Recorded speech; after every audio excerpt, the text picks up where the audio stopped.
Bonjour chers élèves, aide service éducation, cours de mathématiques niveau seconde, votre professeur M. Kaché. Ce matin, nous allons voir le chapitre 12 qui parle de études de fonctions élémentaires. Ici, on dit grand 1, on écrit grand 1, fonction affine par intervalle. Petit 1. Exemple de fonction affine par intervalle. Définition, petit a. Vous écriviez, on appelle fonction affine par intervalle toute fonction numérique f d'une variable réelle, donc l'ensemble des définitions est une réunion d'intervalles sur chacun desquels f coïncide avec une fonction affine. Lorsque sur chacun de ces intervalles f coïncide avec une fonction croissante, on dit que f est une fonction en escalier. Bien, je vous donne un exemple. Exemple 1.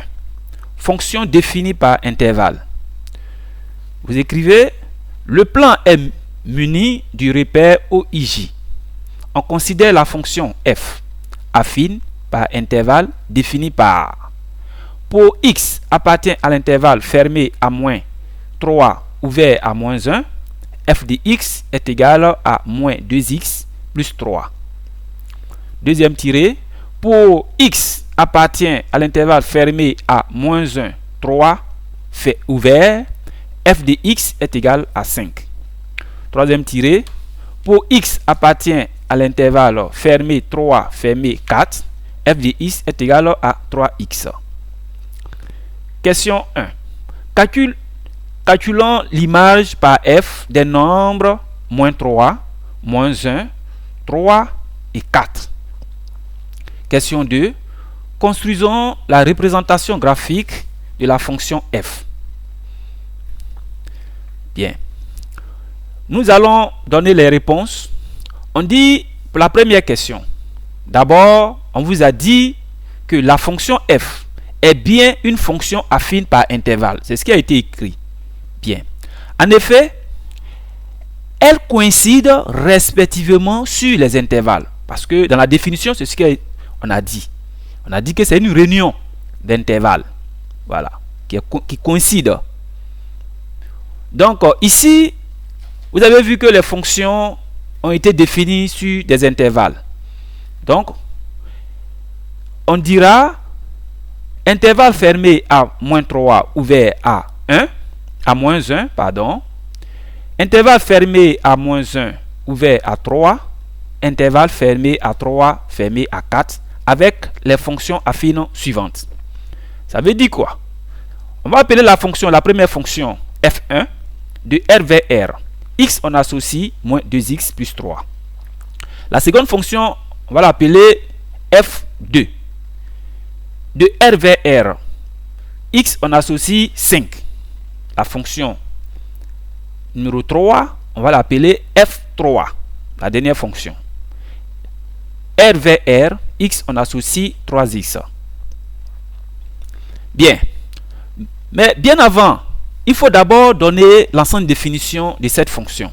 Puisque dans la définition, on vous a dit que ces intervalles seront... On va définir l'ensemble de définition ici pour dire d de f est égal à intervalle fermé à moins 3 ouvert à moins 1, union moins 1 ouvert à 3, union intervalle fermé 3 fermé à 4. Parce que on nous a dit dans la définition que cette fonction est une réunion d'intervalles sur chacun desquels f coïncide. Donc, raison pour laquelle, comme vous dit réunion, vous devez prendre la réunion de tous ces intervalles-là. Et une fois fini, vous regardez l'extrémité. Ici, ça commence par moins 3 et ça finit par 4. Donc, la simple définition serait moins 3, intervalle fermé à moins 3, fermé à 4. Ici, je vais spécifier cela. Pour vous dire tout simplement que moins 1 et 3 sont les valeurs pivots de DDF. Voilà. Ça veut dire qu'on prend de moins 1 à 3, ce sont des valeurs pivots de DDF. C'est-à-dire qu'ils sont à l'intérieur de ces intervalles-là. Quand vous prenez moins 3 et 4, sont les extrémités de DDF. Voilà, moins 3 et 4 sont des extrémités. Donc, c'est ces extrémités-là qui définissent l'ensemble des définitions ici. Maintenant, nous allons répondre à notre question qui a été posée. On nous a demandé de calculer les images des nombres moins 3, je crois bien, moins 3, on répare un peu, moins 3, moins 1, 3 et 4. Mais avant de faire les calculs, il faut d'abord regarder sur quel intervalle moins 3 appartient. Vous voyez que moins 3 appartient à l'intervalle fermé à moins 3, ouvert à moins 1. Donc, ça veut dire que c'est la première fonction. Là où l'intervalle est fermé, moins 3 appartient à cet intervalle. Donc, c'est avec la fonction numéro 1 que vous allez calculer l'image de moins 3. Donc, vous prenez f de 1 de moins 3 est égal. Vous remplacez dans x de cette fonction moins 3 par x. Donc, vous aurez moins 2 multiplié par moins 3 plus 3. Donc, moins fois moins, ça vous donne un nombre positif. Donc, vous aurez 6 plus 3, vous tombez comme résultat 9. Ensuite, on regarde moins 1. Nous voyons que moins 1 appartient bien à l'intervalle moins 1, 3 ouvert. Donc, nous prendrons l'intervalle, nous allons prendre, comment je dirais, la seconde fonction. Mais la seconde fonction est une fonction constante. Donc, ce qui veut dire que l'image de moins 1, ce serait toujours 5. Puisque là-bas, cette fonction ne contient pas d'x. Voilà, donc ce serait simplement la fonction constante. Donc, son image, ce serait la fonction constante. Donc, f de moins 1, c'est égal à 5. Bien. Nous prenons maintenant la troisième fonction. On regarde maintenant 3. On voit bien que 3 appartient à l'intervalle fermé à 3, 4 encore. Donc, on prend la dernière fonction qui est la fonction numéro 3. Nous allons calculer aussi l'image de 3 avec cette fonction. On remplace les x par 3, donc ça vous donne f de 3 est égal à 3 fois 3 qui est égal à 9. Parce qu'on vous a dit que f de 3 c'est 3x. Bien, donc ça vous donne 9. À la suite, vous calculez aussi l'image de... Vous regardez 4. Vous voyez aussi que 4 appartient toujours au même intervalle. Donc, on prend toujours la même fonction f de 3. On calcule son image. On fait 3 fois 3, ça vous donne 12. Bien. Et on nous a dit, dans la question, qu'est-ce qu'on nous a dit? On nous a dit de construire la représentation graphique de f de la fonction f. Mais nous avions calculé déjà les images de ces points-là. Donc, vous prenez représentation graphique, qu'on va appeler cette fonction c de f de f. On dit elle est obtenue à partir des droites D1, D2, D3. Donc, j'appelle cette fonction que j'ai appelée F1, F2, F3. Je vais leur attribuer, puisqu'on dit la représentation graphique. Une représentation graphique se fait soit par une droite, parce que ce sont des fonctions affines. Ces fonctions affines seront représentées par des droites. Donc, ici, raison pour laquelle je dis elle est obtenue à partir des droites D1, qui va donner la fonction F1, D2 qui va donner la fonction F2, et D3 qui va donner la fonction F3. D'équation suivante. Vous avez vu ici, on a posé D1, 2 points, Y est égal à moins 2x plus 3. Pourquoi est-ce que je l'ai écrit ainsi? Parce que je vous ai dit auparavant que toute fonction est définie par f de x est égal à y. Voilà. Donc, les fonctions affines sont définies de cette façon aussi. Donc, y est égal à moins 2x plus 3. Vous voyez ce petit tableau qui est là. Vous l'avez déjà vu depuis la classe de 3e quand vous avez fait la représentation des fonctions. Bien. Je prends x et y. Je prends 2 points quelconques, A et B. Vous voyez que moins 3 est représenté comme l'abscisse. Quand vous avez calculé l'image de moins 3, vous avez trouvé 9. Quand vous avez calculé l'image de moins 1, vous avez trouvé 5. Donc, vous les placez dans ce tableau-là. Donc, ça veut dire que ici, votre x est moins 3, votre y c'est 9. Et B a pour x moins 1 et puis y 5. Vous allez à la suite, vous prenez la fonction, l'équation D2, que vous avez appelée la droite, y est égal à 5. Ici, on prend encore les mêmes points, 2 points quelconques encore. Comme vous avez déjà pris A et B, donc vous pouvez prendre C et D. Les images des points ont été déjà calculées. Moins 1, vous avez dit c'est 5. 3, c'est 5. Après, vous prenez la droite D3, y est égal à 3x. Vous voyez x, ici, on a pris aussi d'autres points aussi. Vous avez pris C et D, donc on peut prendre E et F.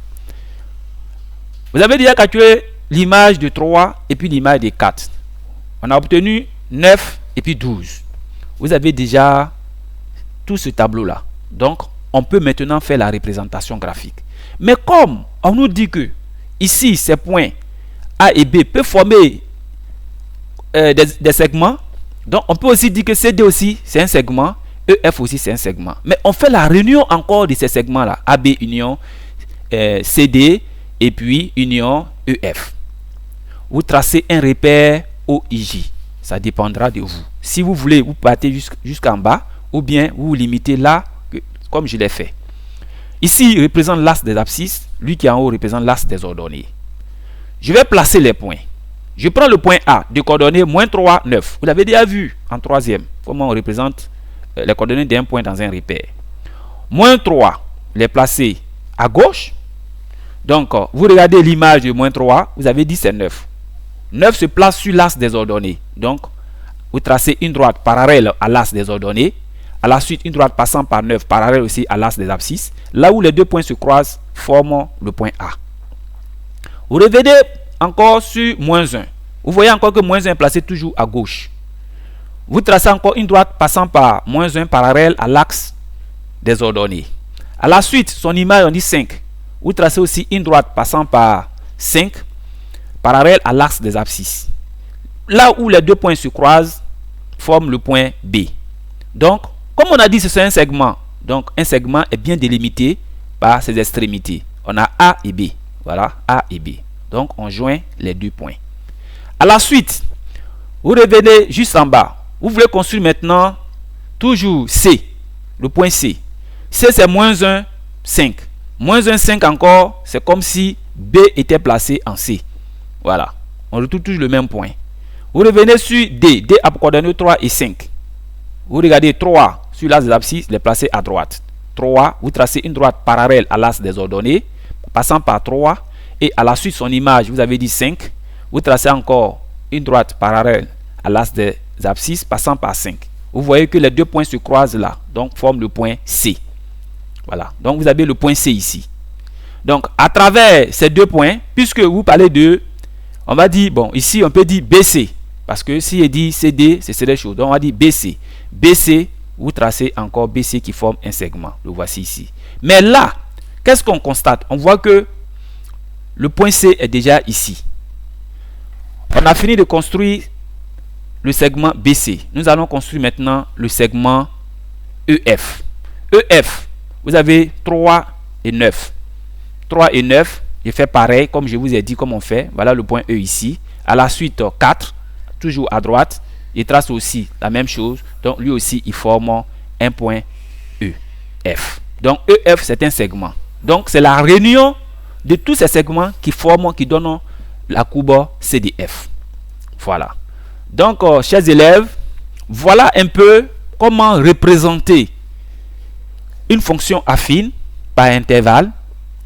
Comment aussi calculer l'image des points à travers une fonction.